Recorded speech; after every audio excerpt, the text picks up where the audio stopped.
Ги поздравуваме напорите на Европската комисија за подобрување на пристапниот процес. Земјите во регионот немаат што да се плашат од воведувањето на реверзибилноста, напиша шефот на македонската дипломатија Никола Димитров. Новата методологија придонесува за зајакната политичка димензија, но исто така и за повеќе динамизам, предвидливост и кредибилитет на процесот.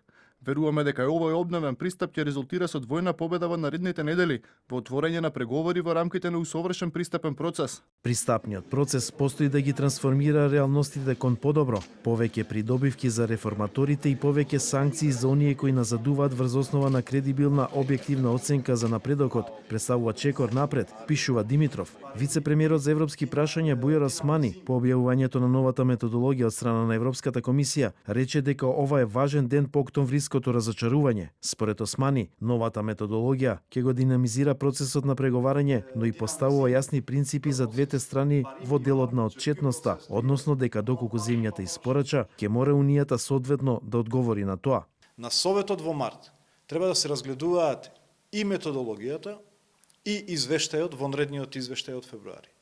Комесарот јасно кажа, овие два процеса можат паралелно да одат. Што значи дека можеме во март да имаме и позитивна одлука за методологијата и истовремено позитивна одлука за започнување на преговори.